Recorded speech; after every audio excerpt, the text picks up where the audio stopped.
Hello, আসসালামু আলাইকুম। নবম দশম শ্রেণীর ছোট্ট ভাই এবং বোনেরা, আশা করি তোমরা সকলেই অনেক ভালো আছো। তো আজকে তোমাদের জন্য নিয়ে আসলাম তোমাদের ফিজিক্স বইয়ের গতি অধ্যায়ের গুরুত্বপূর্ণ একটি সৃজনশীল, দিনাজপুর বোর্ড 2025। তো দেখো, এই বোর্ডের সৃজনশীলে তোমাদের কি কি বলা হয়েছে। তো তোমরা ফিজিক্সের ক্ষেত্রে যে কোনো সৃজনশীলের সমাধান করার ক্ষেত্রে প্রথমেই একটা চিত্র কল্পনা করার চেষ্টা করবা। দেখবা এখানে কি বলা হয়েছে, ওই অনুযায়ী একটা চিত্র এখানে কল্পনা করবা। ঠিক আছে, দেখো আমরা প্রথমেই তোমাদের কোশ্চেনটা পড়ে নিচ্ছি। কোশ্চেনটা পড়ে বোঝাটা অনেক মাস্ট ইম্পর্টেন্ট। তো প্রথমে ধরো কি বলা হয়েছে, সাব্বিরের বাসা থেকে বিদ্যালয়ের দূরত্ব 1.8 কিমি। ধরো এটা হচ্ছে তোমাদের সাব্বিরের বাসা, ঠিক আছে, আর এটা হচ্ছে কি সাব্বিরের বাসা হচ্ছে বিদ্যালয়।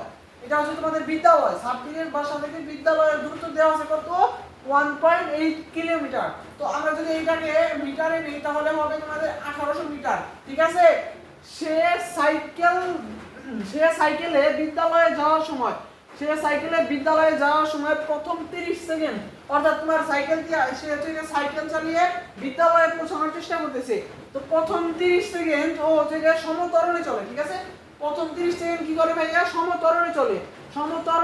12 মিটার পার সেকেন্ড বেগ লাভ করে। অর্থাৎ এটা প্রথম 30 সেকেন্ডের ক্ষেত্রে এই বেগটা কি ভাইয়া, শেষ বেগ।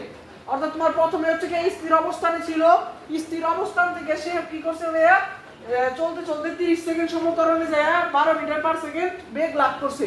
তারপরে দেখো ভাইয়া কি বলা হয়েছে, পরবর্তী 1.5 কিলোমিটার, অর্থাৎ এই 30 সেকেন্ডের পরে 1.5 কিলোমিটার সে হচ্ছে কি এই বেগ নিয়ে, এই যে এই বেগটা আছে না, এই বেগেই সমবেগে চলে। এবং শেষে 20 সেকেন্ড, এই যে এইটা এই 1.5 কিলোমিটার যাওয়ার পরে এই ব্যক্তিটা হচ্ছে কি লাস্টের 20 সেকেন্ড হচ্ছে কি তোমাদের সমমন্দরে চলে। অর্থাৎ এই যে এইটা হচ্ছে কি তাদের ওই সময়কার শেষ বেগ, এবং এটা হচ্ছে কি 20 সেকেন্ড পরে মানে যে সাইকেলটা একদম স্থির হয়ে যায়, অর্থাৎ শেষ বেগ 0। তো এখানে আমাদের ছোট গ নাম্বারে কি কোশ্চেন দেওয়া আছে দেখো, সাব্বিরের মন্দন নির্ণয় করো। অর্থাৎ এই ক্ষেত্রে এইটুকুর ক্ষেত্রে নির্ণয় করতে বলতেছে। দেখো প্রথম 30 সেকেন্ড হচ্ছে কি এই যে এখানে ছিল 0 মিটার পার সেকেন্ড বেগে, তোমার এইখানে 30 সেকেন্ড, এখানে 30 সেকেন্ডে তোমার হচ্ছে 12 মিটার পার সেকেন্ড বেগ লাভ করছে। ঠিক আছে, 12 মিটার পার সেকেন্ড বেগ লাভ করছে। তারপরে হচ্ছে কি 1.5 কিলোমিটার, দেখো 1.5 কিলোমিটার কি করছে ভাইয়া, এই যে 12 মিটার পার সেকেন্ড বেগেই চলছে। তাহলে এইখানেও কিন্তু 12 মিটার পার সেকেন্ড বেগেই রয়েছে। ঠিক আছে, এই যে এইখানে সমবেগে চলার কারণে এইটা হচ্ছে তোমাদের 12 মিটার পার সেকেন্ড শেষ বেগ তোমাদের হচ্ছে সাইকেলটা স্থির হয়ে গেছে। একদম স্কুলের সামনে যে কি হয়েছে ভাইয়া, তোমার সাইকেলটা স্থির হয়ে গেছে। তাহলে এখানে বেগ কত, 0 মিটার পার সেকেন্ড। তোমার এইখান থেকে তোমাদের কি বের করতে হবে ভাইয়া, এখান থেকে তোমাদের বের করতে হবে হচ্ছে মন্দন 20 সেকেন্ডে। তোমাদের কি কি দেওয়া আছে খেয়াল করো, ছোট নাম্বারটা একদম সহজ একটা অঙ্ক। তো এখানে দেখো তোমাদের কি দেওয়া আছে, মন্দনের ক্ষেত্রে এখানে আদি বেগ দেওয়া আছে তোমাদের, আদি বেগ u equal 12 metre per second. বুঝছো ভাইয়া, এই যে এইটা হচ্ছে তোমাদের আদি বেগ। এই যে মন্দনের ক্ষেত্রে তোমাদের যেহেতু মন্দন উল্লেখ করে দিছে, এই যে সমমন্দনে চলে এইটুকু তোমরা মন্দন নির্ণয় করবা। ঠিক আছে, এখানে আদি বেগ হচ্ছে তোমাদের 12 মিটার পার সেকেন্ড, এবং শেষ বেগ ভাইয়া হচ্ছে তোমাদের 0 মিটার পার সেকেন্ড। কেননা তোমাদের সাইকেলটা একদম স্থির হয়ে গেছে। দেখো সমমন্দনে চলে সাইকেলটা স্থির কথাটা উল্লেখ থাকলেই বেগ সবসময় 0 মিটার পার সেকেন্ড। ঠিক আছে, 0 মিটার পার সেকেন্ড। এখানে সময় বলে দিয়েছে তোমাদের 10 সেকেন্ড, সময় 10 সেকেন্ড, সময় t ইকুয়াল 10 সেকেন্ড। এখন তোমরা জানো তোমাদের ত্বরণ নির্ণয় করার সূত্রটা কিন্তু ভাই তোমরা জানো। ঠিক আছে, ত্বরণ আর মন্দন একদম সেম, বুঝছো। মন্দন হচ্ছে তোমাদের মাইনাস, এই মাইনাস চিহ্ন তোমাদের ত্বরণের ক্ষেত্রে যদি মাইনাস চিহ্নটা বের হয় তাহলে তোমরা এখানে মাইনাস দিবা, আর যদি প্লাস চিহ্ন হয় তাহলে মাইনাস চিহ্ন হইলে এখানে প্লাস হবে। তোমাদের আমি অঙ্কটা করে দিচ্ছি। ত্বরণ নির্ণয়ের ক্ষেত্রে দেখো আমরা সূত্র জানি হচ্ছে a v u divided by t। তোমরা এখানে সবগুলোর মান বের করে দিবা। ঠিক আছে, v এর মান হচ্ছে তোমাদের 0, u এর মান হচ্ছে কি 12, আর যেটা সময় হচ্ছে তোমাদের 10 সেকেন্ড। এটাকে যদি তোমরা ক্যালকুলেশন করো, a তোমাদের এখানে মান আসবে হচ্ছে কি 0.6 I think metre per second square. তো আমি ক্যালকুলেটরটা নিয়ে এসে নেই, দাঁড়াও।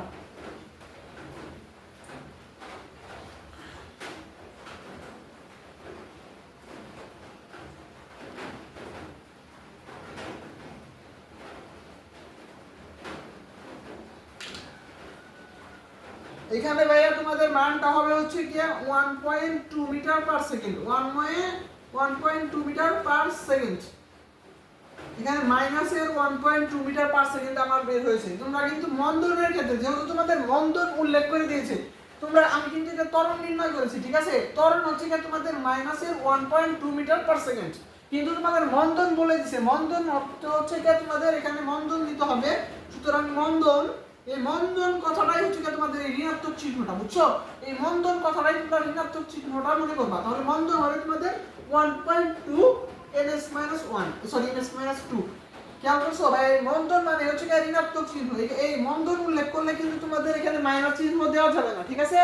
মন্দনের ক্ষেত্রে কখনোই মাইনাস চিহ্ন ব্যবহার করবা না। তো এখন তো ভাইয়ারা দেখো বড় ঘ নম্বরে কি বলা হয়েছে। বড় ঘ নম্বরে বলা হয়েছে সাব্বির বিদ্যালয়ে পৌঁছেছিল কিনা। সাব্বির যে বিদ্যালয়ে যাওয়ার জন্য রওনা করেছিল, এই যে এই তথ্যের ভিত্তিতে সাব্বিরের বিদ্যালয়ে পৌঁছানো সম্ভব হয়েছে কিনা, এই কোশ্চেনটাই তোমাদের জিজ্ঞাসা করেছে। তো দেখো তোমরা, তোমাদের বিদ্যালয়ের দূরত্ব হচ্ছে কি 1800 মিটার, ঠিক আছে?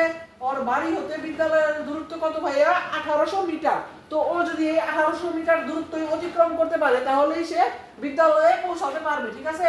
এখন তোমাদের প্রথম 30 সেকেন্ড হচ্ছে সমতরণে গেছে।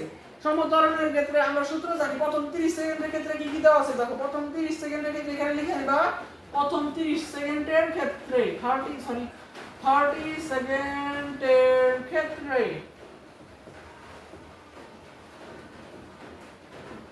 প্রথম 30 সেকেন্ডের ক্ষেত্রে তোমাদের কি কি ইনফরমেশন দেওয়া আছে একটু খেয়াল করো। প্রথম 30 সেকেন্ডের ক্ষেত্রে তোমাদের আদিবেগ যেহেতু স্থির অবস্থান থেকে সে যাত্রা শুরু করছে, তার মানে হচ্ছে আদিবেগ u equal 0 metre per second, ঠিক আছে? আদিবেগের মান কত? 0। আর শেষ বেগ হচ্ছে তোমাদের 12 মিটার পার সেকেন্ড, অর্থাৎ এটা v এর মান হচ্ছে কি 12 মিটার পার সেকেন্ড। সময় কত? 30 সেকেন্ড। টির মান কত দেওয়া আছে ভাইয়া? 30 সেকেন্ড, ঠিক আছে? তো এখন আমরা s নির্ণয়ের জন্য কি সূত্র জানি? s1 ধরবা। এখানে যেহেতু আমরা প্রথম 30 সেকেন্ডের ক্ষেত্রে উল্লেখ করে দিয়েছি, তাহলে এখানে v u divided by 2 into t। তো এখানে তোমরা মানগুলো বসিয়ে নিবা। v এর মান হচ্ছে তোমাদের 12, e এর মান 0 ডিভাইডেড বাই 2 ইনটু t এর মান 30। তোমাদের উত্তর আসবে হচ্ছে কি 6 ইনটু 13, উত্তর হচ্ছে কি তোমাদের 180 মিটার। তোমাদের এখন এই যে তোমরা এখন খেয়াল করো, দেখো পরবর্তী 1.5 কিলোমিটার, অর্থাৎ এরপরে সে কি করছে? s2, অর্থাৎ s2 এরপরে হচ্ছে কি 30 সেকেন্ডের পরে 1.5 কিলোমিটার হচ্ছে কি সে সমবেগে গেছে কত মিটার? 1.5 কিলোমিটার, বা এখানে তোমরা লিখতে পারো হচ্ছে কি 1500 মিটার, ঠিক আছে? কত মিটার ভাইয়া? 1500 মিটার। এটাকে তোমরা এসআই এককে কনভার্ট করে নিছি আমরা। এসআই একক হচ্ছে কি মিটার। এটা এখানে আমরা মিটারে বের করেছি, এখানেও মিটারে বের করলাম, ঠিক আছে? এখন তোমরা কি করবা? শেষ 20 সেকেন্ডের ক্ষেত্রে দূরত্ব নির্ণয় করবা। শেষ 20 সেকেন্ডের ক্ষেত্রে দূরত্ব নির্ণয় করবা। শেষ 20 সেকেন্ডের ক্ষেত্রে কি তথ্য দেওয়া আছে খেয়াল করো। শেষ 20 সেকেন্ডের ক্ষেত্রে দেখো, শেষ 20 সেকেন্ডের ক্ষেত্রে তোমাদের তথ্য দেওয়া আছে কি? শেষ 20 সেকেন্ডের ক্ষেত্রে তথ্য দেওয়া আছে তোমাদের আদিবেগ। এই যে এইটাই হচ্ছে তোমাদের আদিবেগ। এইটা হচ্ছে কেন আদিবেগ ভাইয়া? এই পরবর্তী 1.5 কিলোমিটার সমবেগে গেছে ভাই। সমবেগে কিন্তু সব সময় একই বেগ থাকবে। একই বেগ থাকার ক্ষেত্রে এইখানের যে আদিবেগটা, শেষ 20 সেকেন্ডের আদিবেগটাই এইটার বেগ হবে, ঠিক আছে?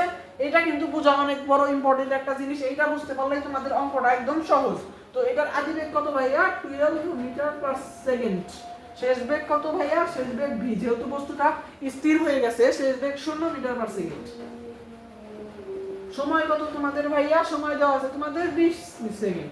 সুতরাং t ইকুয়াল 20 সেকেন্ড। তোমরা এখানে সূত্র ইউজ করে ফেলবা। ফর্মুলাটা হচ্ছে তোমাদের s3 equal v plus u divided by 2 into t।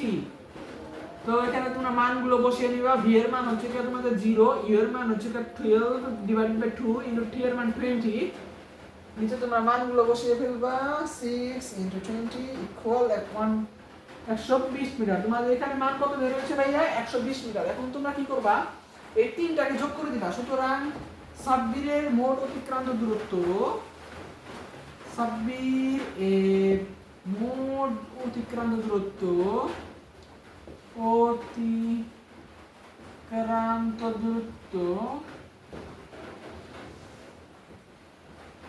S1 plus S2 plus S3 equal 180 plus 1500 plus 120 equal 1800। দেখো তোমাদের উত্তর হচ্ছে কত? 1800। এটাকে যদি তোমরা কিলোমিটার এককে নাও, এটা কিন্তু আমরা মিটার এককে নির্ণয় করেছি, ঠিক আছে? এটাকে যদি তোমরা কিলোমিটার এককে নাও তাহলে এটা হবে 1.8 কিলোমিটার। এটাই হচ্ছে তোমাদের কাঙ্ক্ষিত উত্তর। দেখো তোমার সাব্বিরের বিদ্যালয় হতে তার যে বাড়ির দূরত্ব 1800 মিটার, আর আমরা সে যে দূরত্ব অতিক্রম করছে সেটাও কিন্তু 1800 মিটার। তাহলে ভাইয়া কি সাব্বির নির্দিষ্ট সময়ে তার কাঙ্ক্ষিত বিদ্যালয়ে পৌঁছতে পারবে, ঠিক আছে ভাইয়া? অর্থাৎ সাব্বির, সুতরাং এখানে লিখে দিবা সাব্বির কি করতে পারবে ভাইয়া? বিদ্যালয়ে পৌঁছাতে পারবে। এইটার মান যদি তোমাদের এখানে কিলোমিটার কেএম হবে।